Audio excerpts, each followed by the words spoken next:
Welcome to the Alumni Talk, our Deloitte Switzerland video and podcast series where we sit down for conversations with former Deloitte colleagues and friends to learn about their inspiring personal journeys and stories. Today we will cover different topics such as favorite memories of time at Deloitte, the workplace of the future, supporting a team. With us today, here to share his views and story, is Patrick Lechner. A warm welcome to you. Thank you for having me, Excel.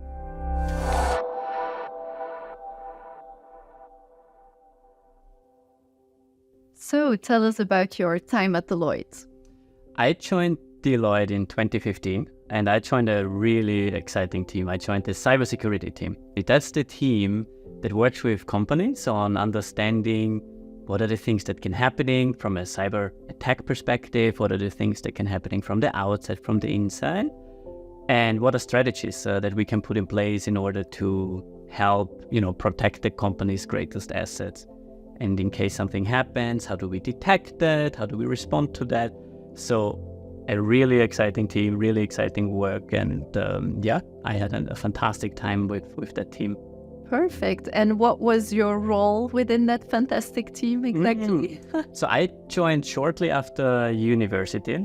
And for me, it was a little bit like learning how to drive a car. So first you observe, you see how things are done, and the car is basically the project. So at the beginning, as a consultant, I helped a lot with cleaning the car, making it nice, or packing, unpacking, bringing stuff in.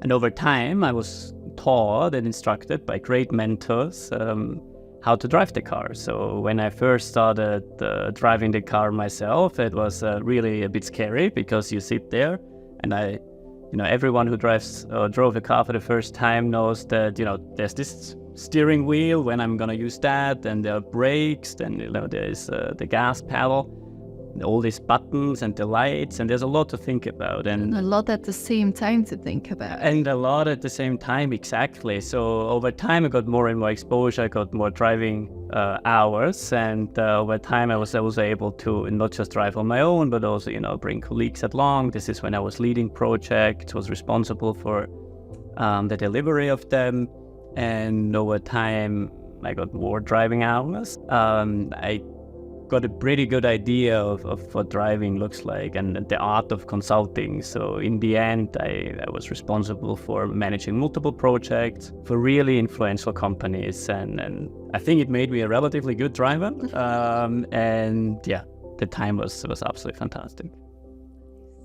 And before you knew how to drive a car or what the car even looked like, what attracted you to join the firm?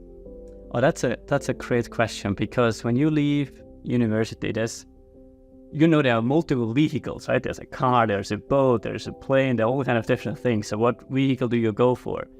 There was a moment, I remember that very clearly during my interview process, that just blew me away, and that was experiencing this intersection between the international diversity that I found here. That together with the very exciting topic of cybersecurity, where you have so many different angles of what you see in the business, together with a high-performing culture and team, very ambitious people, very smart and talented people.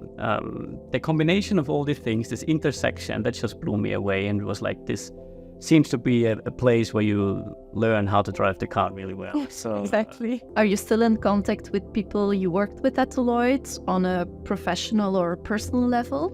Yes, I made some very life-changing relationships. And the most important one, of course, is my wife. I met my wife here at Deloitte, and I have two wonderful kids with her now.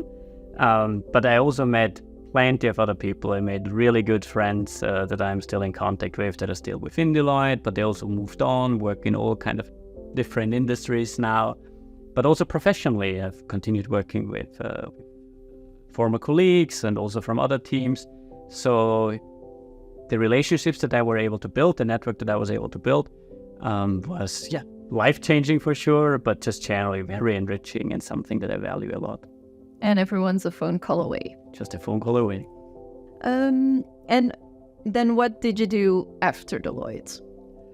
After Deloitte, I joined Beekeeper. Beekeeper is a scaler based here in Switzerland, but it's one of the fastest growing in Europe. It's a software as a service provider for frontline workers. These are companies unlike you and I who work in front of a laptop.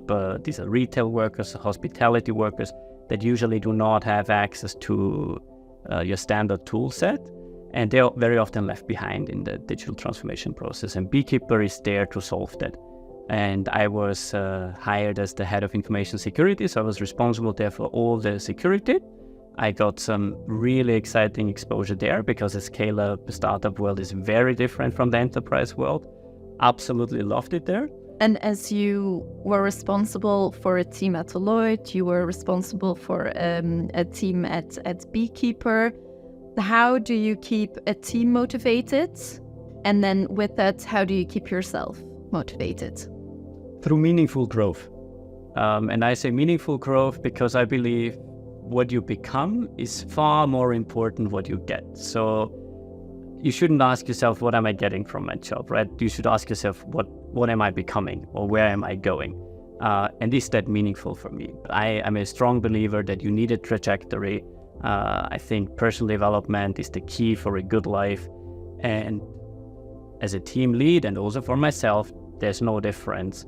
I try to find that, I try to identify it and then plan it out. How do we get there? And if that's meaningful, then that's also very motivating. Yeah.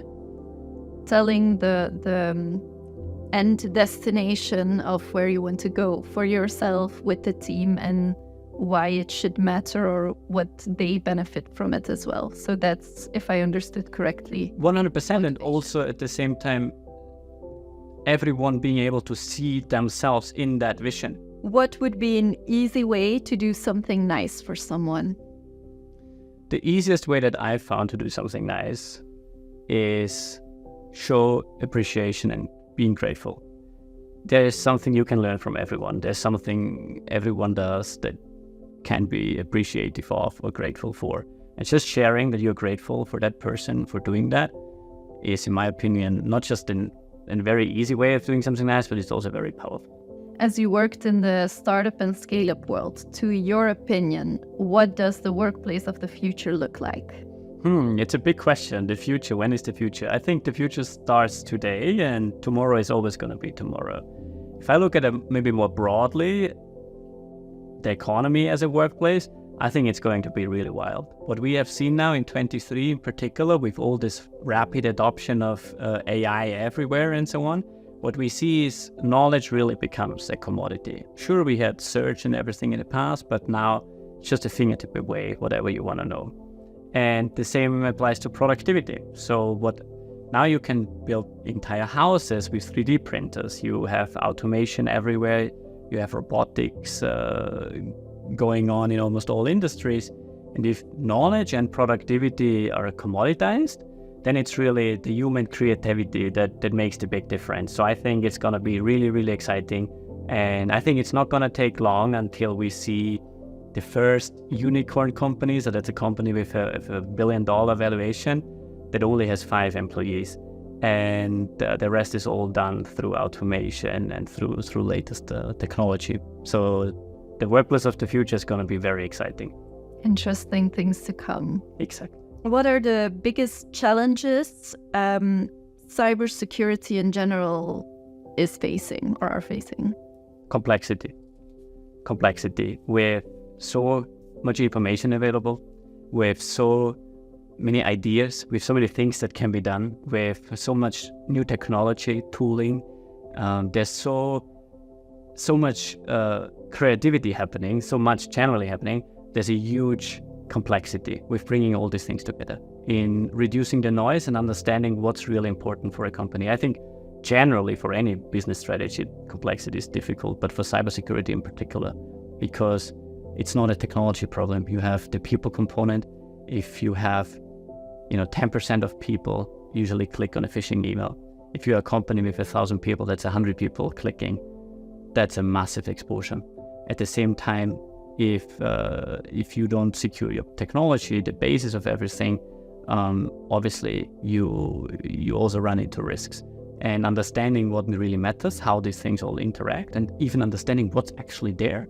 That's a huge complexity, and figuring that one out is, in my opinion, the clearest challenge. Mm-hmm.